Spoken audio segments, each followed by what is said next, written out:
As per plan ती का पण रेडी आहेत का?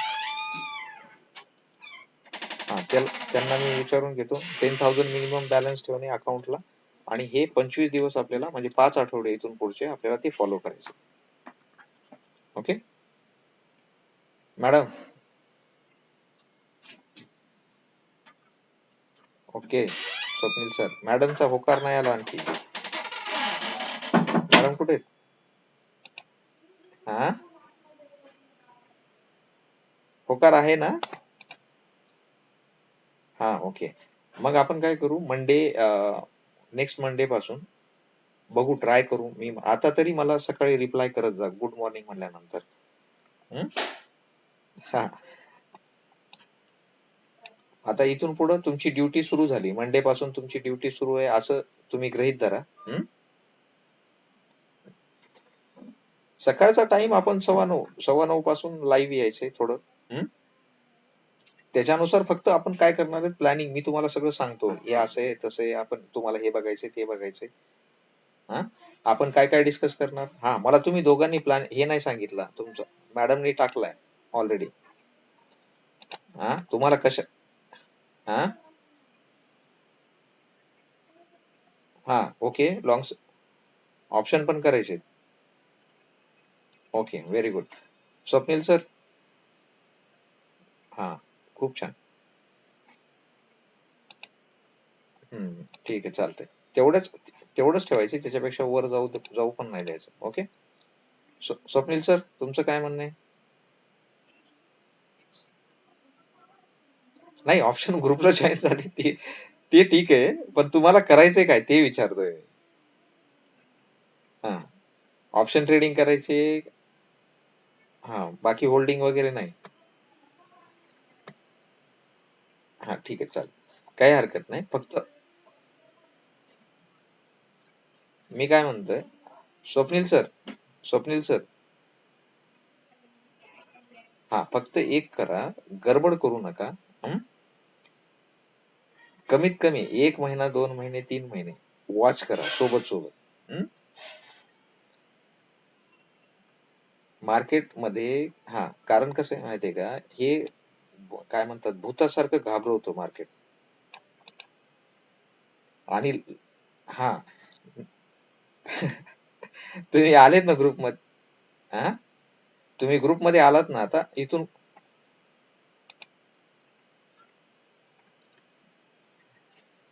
हा हा हो हो हो. हा हा हा हा मार्केट व्होलाटाईल असं.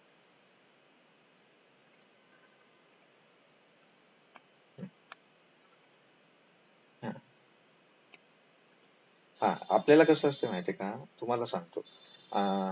आता तुम्ही त्या ग्रुपमध्येच आहेत ऑप्शन मध्ये, पण ऑप्शन मध्ये जितके मॅक्सिमम आता काही जण आहेत म्हणजे ज्यांची बॅच जवळपास 2 महिने झाले संपलेली आहे, हा ते अजूनही डेमो मध्ये ट्रेड करतात.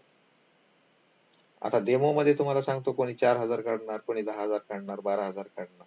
पण ज्यावेळेस ऍक्च्युअल पैसा येतो का, कारण डेमो मध्ये करताना इमोशन नावाची गोष्ट असते का, मला सांगा बरं तुमच्या डोक्यामध्ये.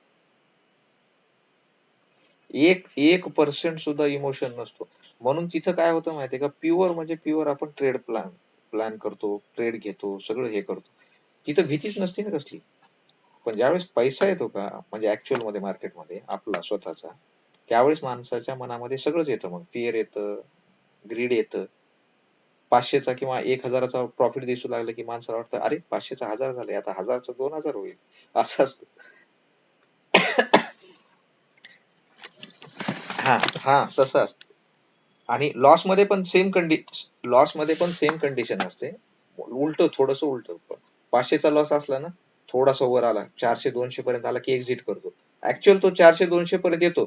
तर मन काय सांगतं माहितीये का, 500चा 200 आलाय, आता 200चा मग झिरो होईल ना. असं माणूस थांबतो तिथं. पण हे बघा ना, प्रॉफिट मध्ये ना लॉस मध्ये, जिथे ज्या ठिकाणी एसएल ला हे केलाय का, प्लॉट केलाय का, त्या ठिकाणी बाहेर निघणं. त्याच्यानंतर ते मार्केट वर गेलं तरी काही हरकत नाही. आता बऱ्याच जणांचं होतं, आज ग्रुपमध्ये पण टाकलेला मेसेज, की माझा एसएल खाऊन तो मार्केट वर गेला. मग याच्यामध्ये काय आपण काय शिकावं? मार्केटचं चूक आहे का आपली चूक आहे? आपली चूक आहे. मार्केट तुमचा एसएल खायला बसले ना. मार्केट हे बघा तुमची एसएल खायलाच बसलेलं आहे. पण आपल्याला कधी एंटर करायचं? मी काय म्हटलं होतं तुम्हाला आठवतंय का?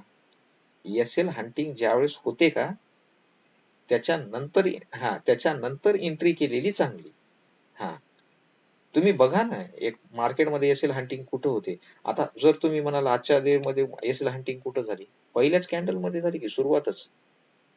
9:15 ची कॅन्डल बघा. हिची लेग बघायला गेलं तर तुम्ही 26,132 आहे.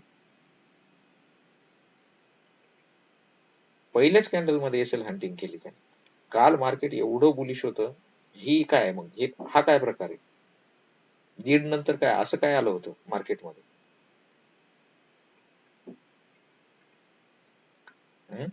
अशी काय न्यूज होती का काय होतं?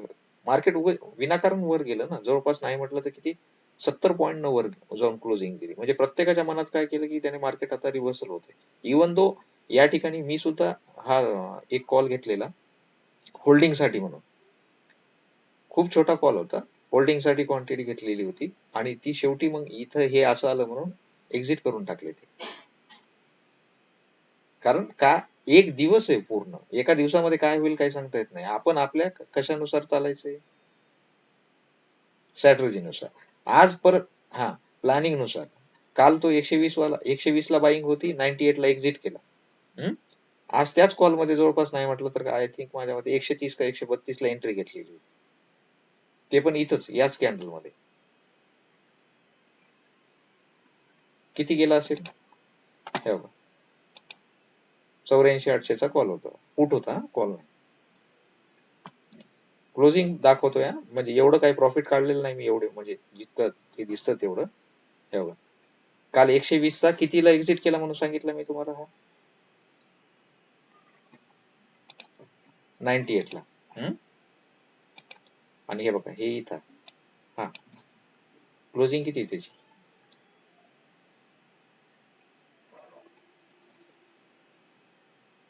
स्क्रीन दिसत नाही का? 680. हा हे सांगतोय. मग आता मी असं म्हणल्यानं जमतं का? अरे 98 ला मी एक्झिट केला होता 680 गेला. हे बघा सिंपल गोष्ट आहे. कालच्या डे मध्ये जे योग्य वाटलं होतं एक्झिट करणं ते योग्य योग्य प्रकारे आपण एक्झिट घेतला. 20-30 म्हणजे किती 22 पॉईंटचा एसएल घेतला आपण. दिवस क्लोज होत होता. एका रात्रीमध्ये काय होईल उद्या काही सांगता येत नाही. त्या नेक्स्ट डे ला आपण एंट्री घेतली बरोबर प्रॉपरली.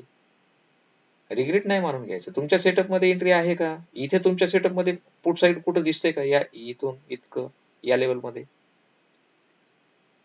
नाही दिसत. एक्झिट करून टाकलं. पण इथं नेक्स्ट डे ला तुम्हाला तिथं सेटअप भेट आलं. तुमच्या सेटअप मध्ये पूर्ण प्रॉपरली बसलं. एंट्री घेतली परत.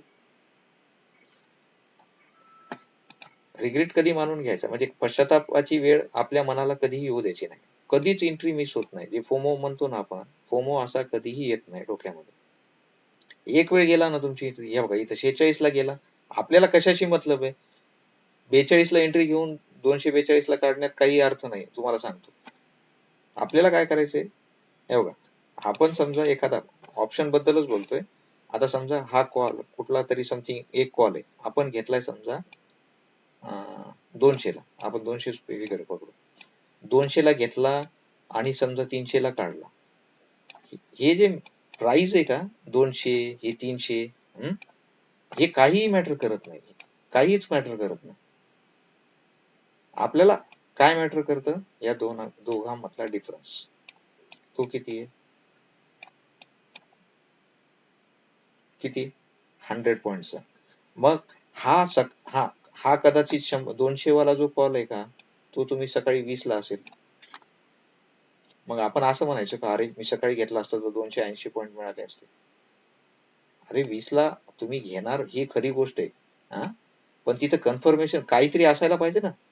बरं काही दिसलं असतं तर तुम्ही काय सोडला असता का? कोणीच सोडत नाही.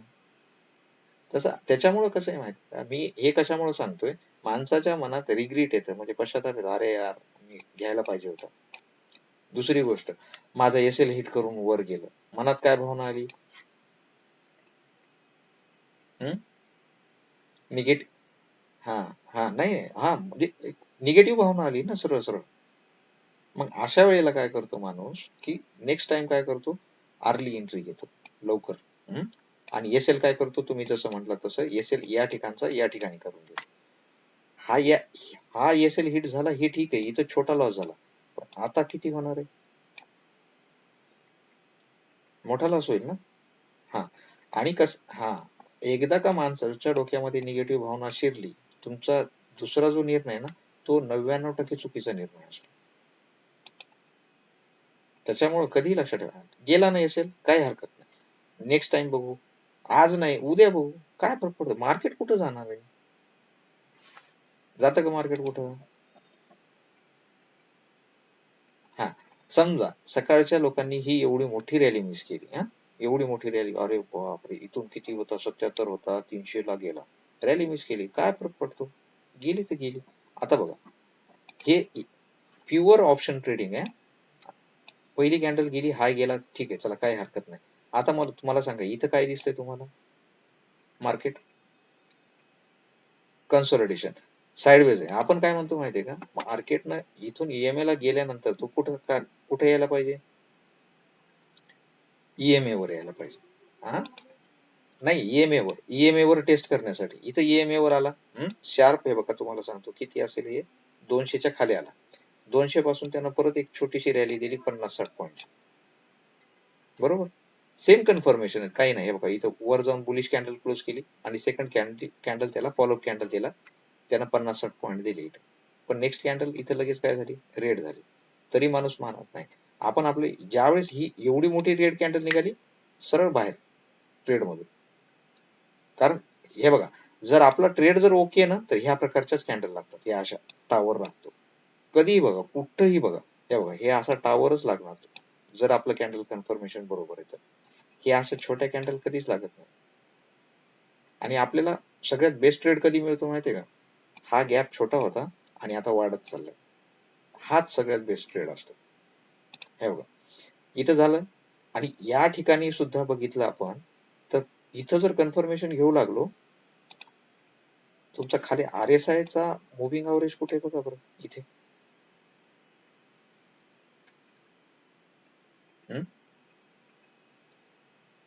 मुव्हिंग अवरेज खाली आहे ना, मग हा ट्रेड आहे का तुमच्या डिक्शनरी मध्ये,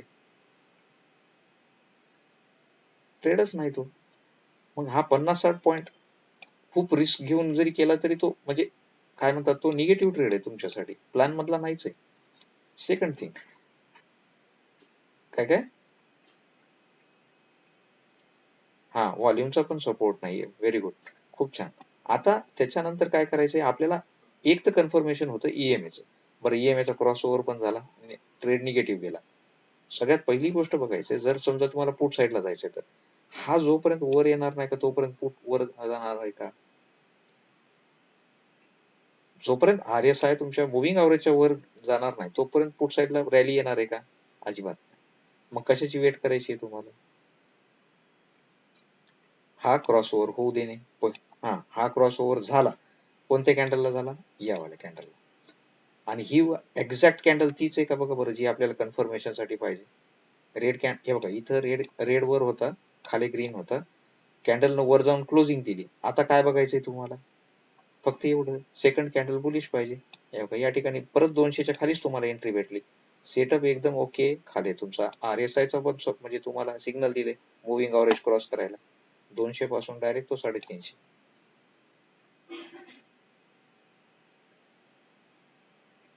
बरोबर आहे. हा खूप छान वाटतं, मी काय सांगतो सिरियसली, असं पाहताना खूप छान वाटतं. हा खूप छान वाटतं असं पाहायला. आणि हे पाहणं छान कधी ऍक्च्युअल ट्रेडिंग मध्ये कधी इम्प्लिमेंट होईल माहितीये का, जर तुम्ही हे, आता मी तुमच्या समोर काय करतोय, बॅक टेस्टिंग करतोय, याच्या पलीकडे काही नाही, मी तुम्हाला चार्ट वर दाखवतोय, याचा अर्थ ती झालेल्या गोष्टी दाखवत नाही, ही यालाच बॅक टेस्टिंग म्हणतात. आधी बघा तुम्ही काय होतंय मार्केटमध्ये, कधी या ठिकाणी, हे बघा मी काय म्हटलं तुम्हाला, जर समजा आपलं एक सेटअप आहे, सेटअप आल्यानंतर तिथं काय बघायचं असतं, इथंच का त्यानं जास्त मुवमेंट दिली, या ठिकाणी मुवमेंट दिली, जास्त मुवमेंट दिली, मग या ठिकाणी का दिली नाही, सांगा आन्सर. का कशामुळे नाही दिला?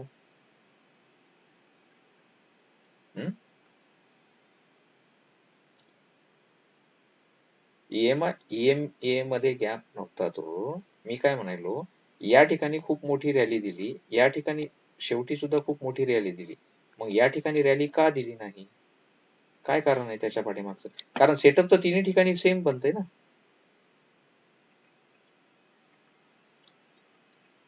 हा, राईट, करेक्ट. हा हा हा, या ठिकाणी सेंटरला आपल्याला आर एस आय तुम्हाला हा, आर एस आय तुम्हाला निगेटिव्ह सिग्नल देतोय, पॉझिटिव्ह नाही. भले तिथं 50-60 पॉईंट गेला असेल ती वर, पण तिथं आर एस आय चं कन्फर्मेशन आहे का?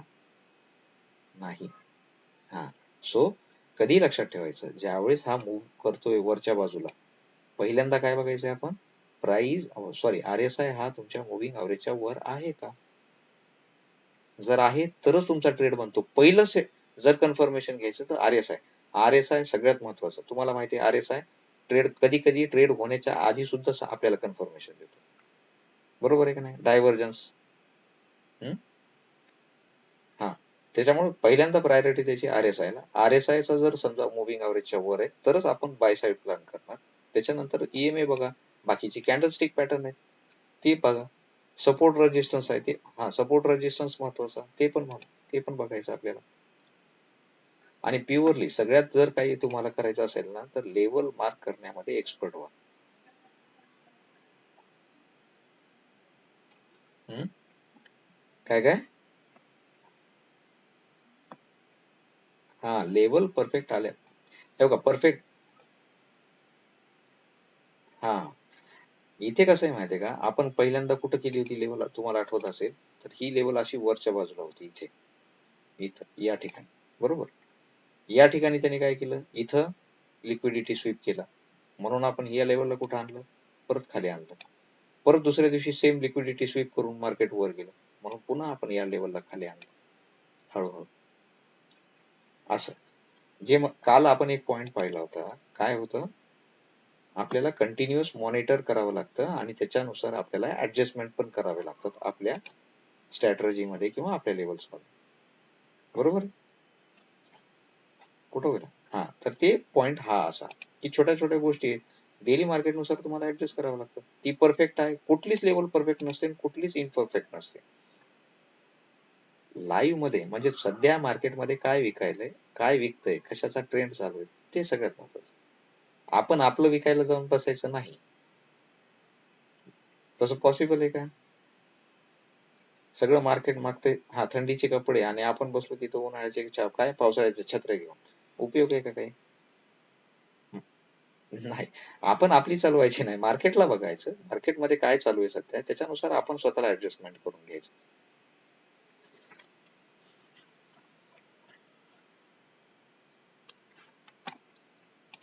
कळतंय थोडं ऑप्शन? हा, आणि हा, कधीही लक्षात ठेवायचं, ही लाईन जी आहे ना आपली, ही लाईन खूप महत्वाची. कुठली? ट्रेंडिंग मार्केटमध्ये हे बघा, एकाच कंडिशन मध्ये ऑप्शन बायरला पैसा मिळतो बरं का, जर ट्रेंडिंग मार्केट असेल तर. हे मार्केट आहे ना, हे वाला, तुम्हाला वाटत असेल खाली आले, पण इथं कोणालाच पैसा मिळाला नाही, कारण हे ट्रेंडिंग मार्केट आहे का? नाही, हे ट्रेंडिंग मार्केट नाही. हे बायर साठी मार्केट आहे, आणि जे काही ऑप्शन वाले आहेत ना ते फक्त सेलर साठी मार्केट आहे. ऑप्शन बायर नाही, ऑप्शन बायर साठी मार्केट नाहीच आहे. आता तुम्ही म्हणाल हा काय प्रकार आहे, हा माहिती आहे तुम्हाला काय असतं ते, मी काय बोललो ते?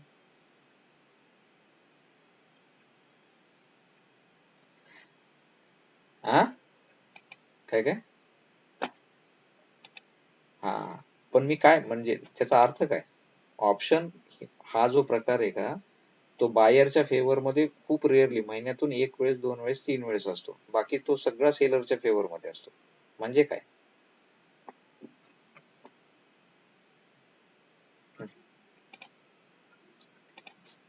सांगतो. एकच मिनिट सांगतो.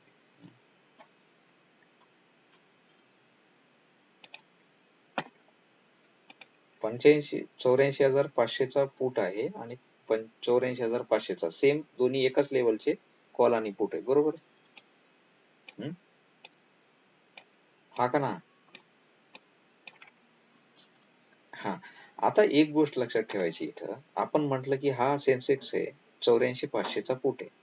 हा काय करायचा, 46 ला आपण काय केला, बाय केला, बरोबर ना. बरोबर आहे. 46 ला हा बाय केला, जवळपास 340 342 गेला, काहीतरी समथिंग गेला, XYZ वर गेला. मला सांगा, जर हा बाय करायचा असेल तर मग इथं सेलचं काय ऑप्शन दिले.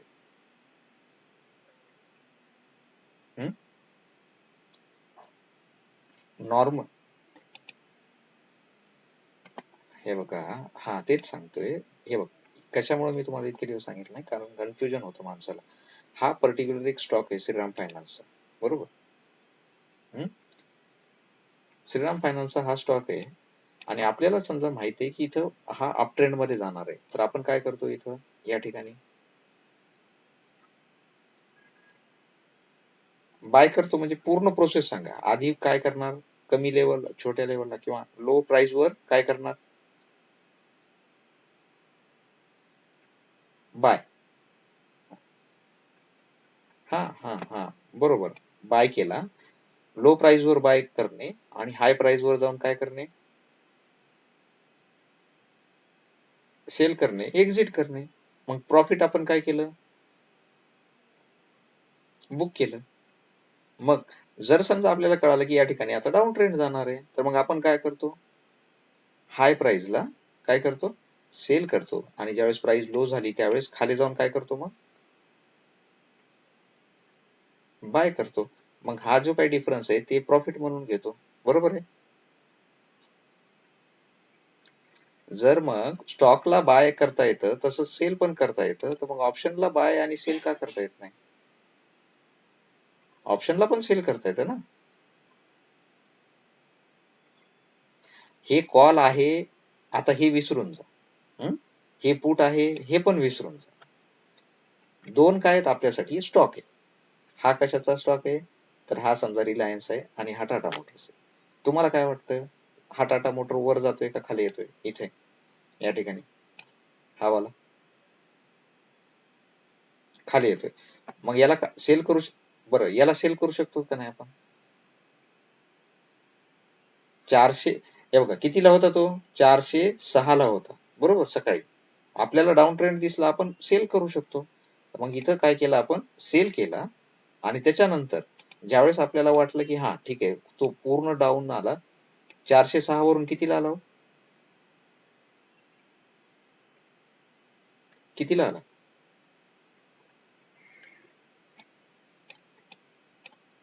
आता मला सांगा.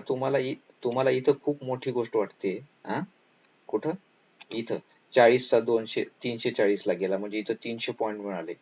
इथं किती पॉईंट मिळाले या ठिकाणी, 400.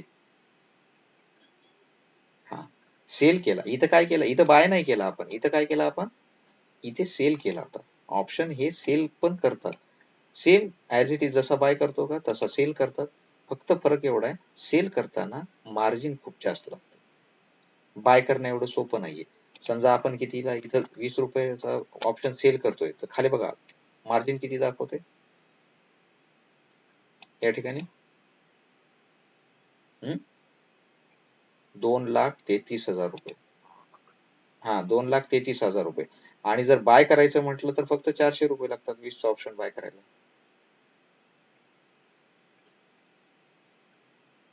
जेवढे काही मोठे प्लेयर्स आहेत मार्केटमध्ये, ते 90% किंवा 95% ऑप्शन सेलिंग करतात आणि 5% फक्त, मोठे प्लेयर्स बोलतोय, तर ते काय करतात, 5% बाईंग करतात, कधीतरी एखादी वेळेस, कधीतरी एखादी वेळेसच बाईंग करतात. बाकी 95% काय करतील, ते हे वाला ऑप्शन सेल करणं. कशामुळं, कारण ऑप्शन शेवटी काय होणार आहे, ऑप्शन काय झालं, इथं झिरो झाला ना,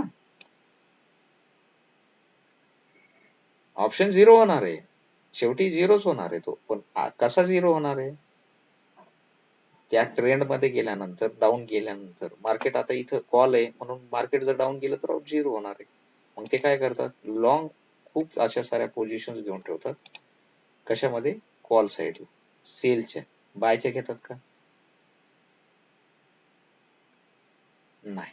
थोडस कन्फ्युजिंग आहे वेळ लागेल तुम्हाला काय म्हणतात ते समजायला किंवा थोडस समजलं असेल तर खूप छान पण ते पूर्णपणे अंमलात यायला वेळ लागेल.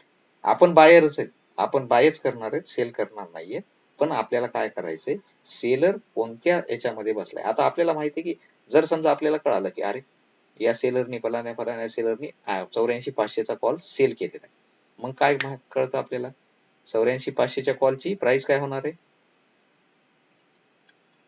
काय होणार आहे डाऊन जाणार आहे मग कॉलची प्राइस जर डाऊन जाते तर मग कशाची प्राइस वाढायला पाहिजे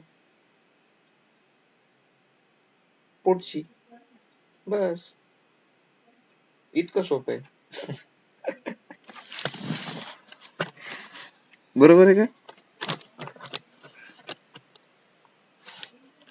खूप सोपं आहे मार्केट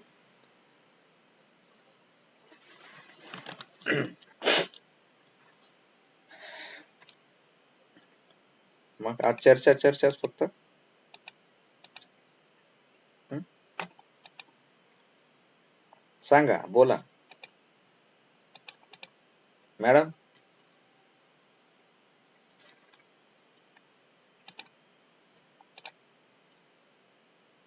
प्रॉब्लेम असा आहे प्रत्येक बॅचचा सांगतोय हा मी ज्यावेळेस मी विचारतो काय प्रॉब्लेम आहे काय समजलं नाही तर सांगा हं? त्यावेळेस काही कोणाजवळ एकही प्रॉब्लेम नसते हा हा कधीच नाही आणि त्याच्यानंतर मग जेव्हा मार्केटमध्ये जाणार तेव्हा लॉस वर लॉस करणार काहीतरी होणार मग त्यावेळेस मात्र एक नाही 100 प्रश्न डोक्यात निर्माण होतात. त्याच्यामुळे मी म्हणलं की ज्यावेळेस मी शिकवत असतो या ठिकाणी क्लास चालू असतात तुम्ही बॅकएंडला बॅक टेस्टिंग पण करा लाईव्ह मार्केट पण चेक करा म्हणजे तुम्हाला तुमच्या डोक्यात प्रश्न तयार होतील तुम्हाला आता काल कसं कोणत्या आपल्या स्वप्नील सरांनी कसं विचारलं होतं सर इथून आज म्हणजे सेंटर मधूनच मार्केट कसं वर केलं बरोबर आहे स्वप्नील सर हा कारण कळालं ना कारण काय असतं ते हा हा हा हा राईट कालचं कारण कळालं ना इथून सेंटर मधूनच वर का गेला कशामुळे गेला होता तो हा मग मला सांगा जर तुम्हाला ऑप्शन हा राईट आता मला सांगा जर तुम्हाला निफ्टी मध्ये ट्रेड करायचं आहे किंवा सेन्सेक्स मध्ये ट्रेड करायचं आहे तर फक्त एकच इंडेक्स बघून उपयोग आहे का नाही तुम्हाला तिन्ही पॅरलली बघावं लागतात कुठं काय चालू आहे नेमकं पॅरलली म्हणजे सगळं एकाच स्क्रीनवर लावून बघायचं नाही थोडे 5-10 मिनिटं 15 मिनिटं 20 मिनिटाच्या इंटरव्हल मध्ये पाहत राहायचं की काय चालू आहे कुठं सपोर्ट घेतोय आता तुम्ही एक गोष्ट नोटीस केली का निफ्टी 1% न पडलाय बँक निफ्टी किती पर्सेंट न पडली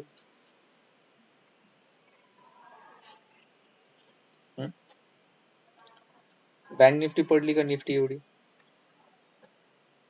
नाही हा बँकिंग अजूनही स्ट्रॉंग आहे आणि विशेष म्हणजे ती ज्या ठिकाणी कन्सॉलिडेशन झालं होतं का हे 31 डिसेंबरचं त्या कन्सॉलिडेशन स्टेट मध्येच आहे ती हालाकी निफ्टीनं या ठिकाणी ती लेवल ब्रेक करून खाली गेलाय तो हे बघा कन्सॉलिडेशन स्टेट कुठे हे बघा ही इथं कन्सॉलिडेशन स्टेट ह्या लेवलला ब्रेक करून तो किती पॉईंट खाली गेलाय जवळपास 300 पॉईंट खाली गेलाय हे बघा 26,150 आणि 25,860 इथले 140 आणि वरचे 150 म्हणजे 290 पॉईंट तो डाऊन आला पण बँक निफ्टी अजूनही स्टेबल आहे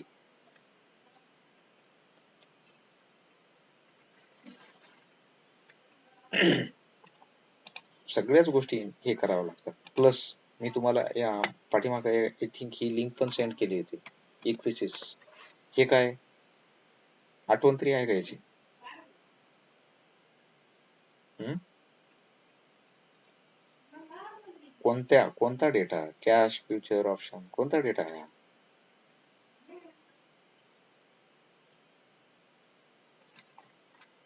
इंडेक्स सेगमेंट हा काय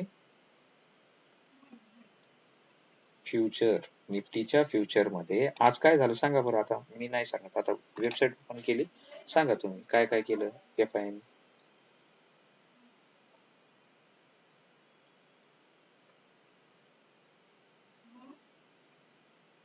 हम्म? हे बघा, तुला लक्षात नसेल मी सांगतो. इथं कोण कोण आहे? हा, मार्केटचे पार्टिसिपंट कोण आहेत? FII, DII, इन्स्टिट्यूशन आहे. क्लायंट म्हणजे कोण आहे? क्लायंट कोण आहे? आपण, रिटेल ट्रेडर. ओके. आणि प्रो म्हणजे कोण आहे? Brokerage firms. 4 जण आले. आता बघा, हा, आजच्या डेटमध्ये लॉंग पोझिशन म्हणजे निफ्टीचा फ्युचर बाय करणे, शॉर्ट पोझिशन म्हणजे निफ्टीचा फ्युचर सेल करणे. काय जास्त केलंय? लॉंग जास्त केलंय का? आज किती किती फिगर टाकली त्यांनी डायरेक्टली? 31,000 क्वांटिटी सेल केली त्यांनी. विचार करा, 31,000 म्हणजे काय? किती काय वाटतं तुम्हाला? निफ्टीचा जानेवारीचा फ्युचर आहे, त्याची प्राइस किती आहे? 25,985. आणि हा, राऊंड फिगर पकडून घ्या, 2.5 एका लॉटला सेल करा, म्हणजे एका फ्युचरला सेल करण्यासाठी पैसा लागतो. तर 2.5 लाख गुणिले किती? आता अमाऊंट ती कॅल्क्युलेट करा आणि नंतर सांगा मला क्लास संपल्यानंतर किती होते ते. हो? तर तेवढी अमाऊंट त्यांनी आज काय केली? सेल केली, सेल मध्ये इन्व्हेस्ट केली. म्हणजे यांचं म्हणणं काय मग? सरळ सरळ, मार्केटनं वर जायला पाहिजे का खाली जायला पाहिजे? खाली जायला पाहिजे. आता तुम्ही म्हणाल आज एवढं डाऊन पडलंय म्हणल्यावर तर कोणी म्हणेल खाली जाणार आहे. मी इतके दिवस कोणत्या बेसवर म्हणत होतो माहितीये का? ते पण तुम्हाला दाखवतो. ह्या छोट्या छोट्या गोष्टी असतात, त्या गोष्टीवर खूप लक्ष द्यावं लागतं. ही होती 30 डिसेंबरची तारीख, ज्या दिवशी निफ्टीची एक्सपायरी होती, बरोबर आहे? त्या दिवशी त्यांनी किती पोझिशन क्लोज केले? एक्सपायरी होती ना त्या दिवशी. शॉर्ट साईडला किती पोझिशन क्लोज केल्या? 1,84,000. आणि सेम डे त्या दिवशी कॉल साईडला किती पोझिशन क्लोज केल्या? 29,000. मग आता दुसऱ्या एक्सपायरी मध्ये त्यांनी काय केलं? डायरेक्टली एकाच दिवसामध्ये किती क्वांटिटी सेल केली हो?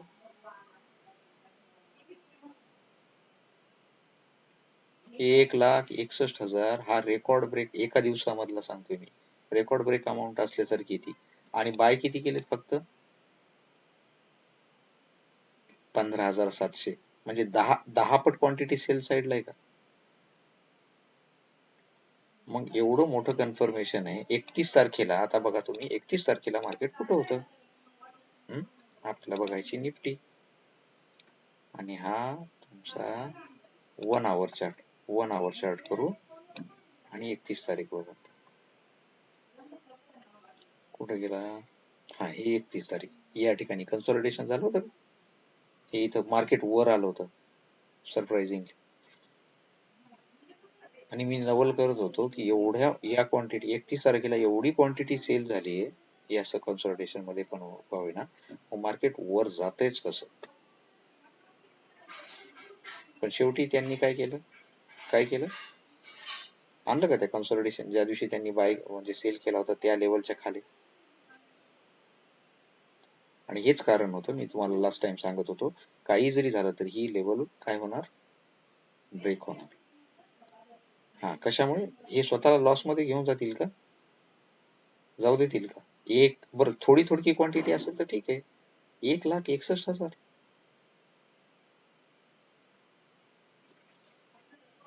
आता ते काय प्रॉफिट मध्ये आहेत का लॉस मध्ये? हा, आता प्रॉफिट मध्ये आहेत त्यांचा. आता यांचा एसएल इथं कमीत कमी कधी लक्षात ठेवायचा, जर FI असतील तर कमीत कमी 300 पॉईंटचा एसएल असतो त्यांचा. किती पॉईंटचा? हा, या ठिकाणी जर बघितलं आपण तर इथून बघायचं 300 पॉईंट झालं का? 300 पॉईंटच्या जवळपास, एसएलच्या जवळपास जसा आला तसा यांनी काय करायला सुरुवात केली?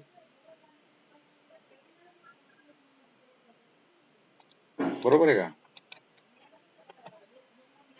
हा, तर हे असं असतं मार्केटचं पिक्चर. एक गोष्टी नाही, भरपूर गोष्टीचा विचार म्हणजे पाहाव्या लागतात. विचार करावा लागतो काय होतंय मार्केटमध्ये. आज आता 31,000 त्यांनी आजच्या डेटमध्ये फ्रेशमध्ये सेल केले. आता हे तुम्हाला कसं कळेल की नेमकं कोणत्या प्राइसवर? आता आजची डेट माहिती आहे तुम्हाला, तर मग आजचा काय करायचा, निफ्टीचा फ्युचर ओपन करणे आणि या ठिकाणी बघायचं आपल्याला की सगळ्यात जास्त व्हॉल्यूम कधी आलेला आहे. ओके, व्हॉल्यूम आहे ना तो 31,000. आता बघा व्हॉल्यूम कॅन्डल कुठे कुठे जास्त आहे, कुठे कुठे जास्त आहे. सगळ्यात पहिल्या कॅन्डलला, हा, त्याच्यापेक्षा जास्त कुठे आहे, इथे आणि इथे. आता ही लेवल बघायची या ठिकाणी आणि ही लेवल बघायची ही रेड कॅन्डल, म्हणजे ह्या कॅन्डलला आणि ह्या कॅन्डलला त्यांची सगळ्यात जास्त काय झाली. अरे नाही, सॉरी सॉरी, आजचा डेट बघायचा 15 मिनिटावर. हा, हे काय इथं या ठिकाणी ही कॅन्डल कुठे, इथं. म्हणजे किती लेवलला त्यांनी आजच्या डेटला सेलिंग केली. पहिल्या कॅन्डल मध्ये पण व्हॉल्यूम जास्त आहे इथं. 26,200 वर काही पोझिशन्स ऍड केल्या, त्याच्यानंतर 26,100 वर आणि त्याच्यानंतर 26,000 लेवलवर. 100 पॉईंटच्या फरकाने प्रत्येक ठिकाणी व्हॉल्यूम वाढलेला आहे का बघा. 200च्या लेवलला व्हॉल्यूम वाढला, 100च्या लेवलला व्हॉल्यूम वाढला, परत 26,000च्या लेवलला व्हॉल्यूम वाढला. बरोबर आहे. मग आता मला सांगा त्यांचा आजच्या डेचा अवरेज काय.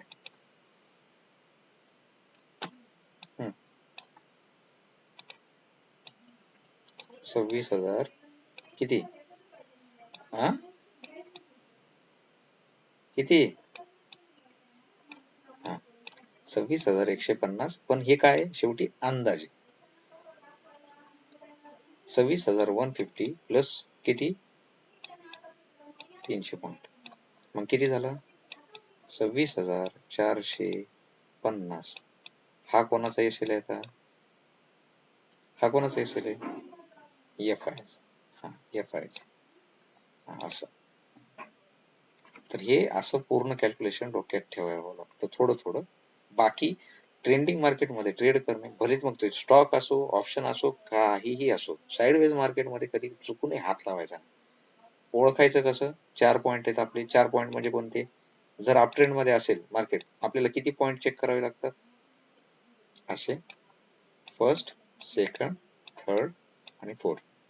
हे फॉर्मेशन जर असेल, 4 पॉईंटचं कन्फर्मेशन असेल, तरच मार्केट काय काय अप ट्रेंड मध्ये. आणि डाऊन ट्रेंड मध्ये असताना फर्स्ट, सेकंड, थर्ड आणि हा फोर्थ. फर्स्ट, सेकंड, थर्ड आणि फोर्थ, 4 कन्फर्मेशन घेणे की त्यावेळेस कळून जातं की तुम्हाला हा हे डाऊन ट्रेंड आहे. फर्स्ट, सेकंड, थर्ड वाला खूप मोठा आहे, 15 मिनिटाच्या चार्टवर 5 मिनिटामध्ये तुम्हाला सापडून जाईल. हे असं फर्स्ट, सेकंड, थर्ड आणि फोर्थ. हे चित्र जर दिसलं तरच ट्रेड करणे. अदरवाईज ऑप्शन मध्ये बिलकुल चुकूनही, म्हणजे काय म्हणतात त्याला, यायचं नाही. बाकी आहे सोबत आहेत पर्सनल ट्रेडिंग करायच्या, बिलकुल रस्त्याला सुद्धा जाऊ नका.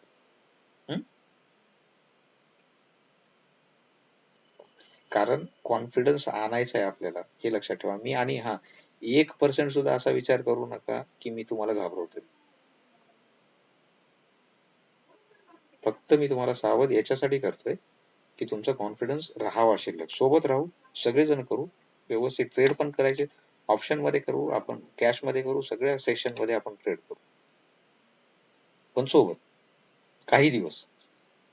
तुम्हाला एकदा तुमच्यावर स्वतःवर कॉन्फिडन्स आला, मग तुम्ही तुमची ट्रेड करू शकता पर्सन. ओके, बरोबर आहे का दत्ता सर.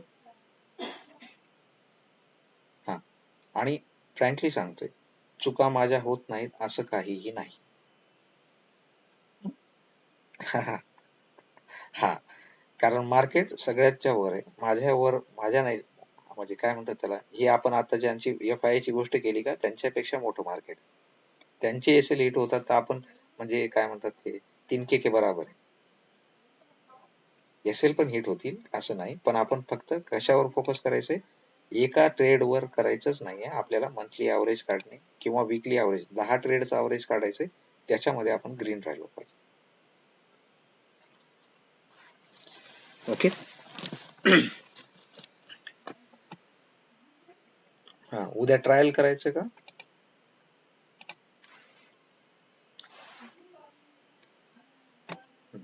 मला कोण जेवढे तुमच्या तिघांचे जर मेसेज आले सकाळी तर मग आपण लाईव्ह करू. ओके, मी नाही करणार मेसेज.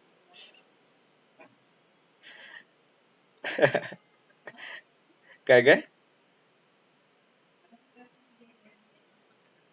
तुम्ही टाका, मी एकाच बोलत नाहीये, तिघा जणांचे मेसेज आले तरच आपण करणार. आता नाही, सकाळी 9:15 ला. ओके.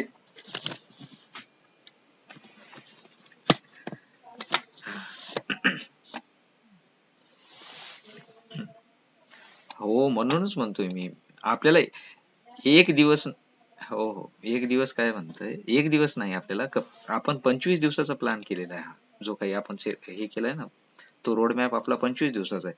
तर मिनिमम असं गृहीत धरून चला की 25 दिवस तरी सोबत आहेत, मंडे पासून 5 वीक. आणि प्रत्येकानं मला काय करायचंय माहितीये का, संध्याकाळी हा हा 10,000 बॅलन्स ऍड करणे, मंडेला मला मॉर्निंगला स्क्रीनशॉट टाकणे आणि इव्हिनिंगला बॅलन्स वाला स्क्रीनशॉट टाकणे. हा, मंडे पासून कंपल्सरी. ज्याने स्क्रीनशॉट नाही टाकला संध्याकाळी ते ग्रुप मधून एक्झिट. नाही, खरं सिरियसली सांगतोय, कारण ट्रेड केलाय तुम्ही, ट्रेड केला याचा अर्थ. हा, बोला. नाही, मग दोन्ही पण, मी काय म्हणतोय, पोझिशन वाला सुद्धा स्क्रीनशॉट टाकायचा, बॅलन्स वाला पण टाकायचा असं. आणि दुसऱ्याचे नाही टाकायचे, तुमच्या स्वतःच्या अकाउंटचे. हा, मी महिन्याला 15 दिवसाला करतो ना. मी तेच म्हणलं, 15 दिवसाला मी सगळं चेक करतो ना. हो विशाल सर, विशाल सर, विशाल सरचा माईकच ऑन होत नाही आमचा. तेच म्हणलं ना, विशाल सरचा माईकच ऑन होत नाही. हम्म.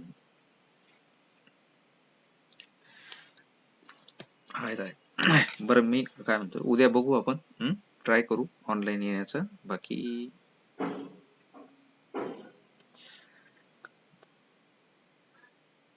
ओय माय गॉड, ऍडव्हान्स मध्ये हॅपी बर्थडे तुमच्या मुलीला. नाव काय बोल, सॉरी. हा, ओके. हॅपी बर्थडे म्हणून सांगा. उद्या तसं आम्ही म्हणजे टाकू तुम्हाला. चाल, ओके, चलो bye bye, good night, thank you.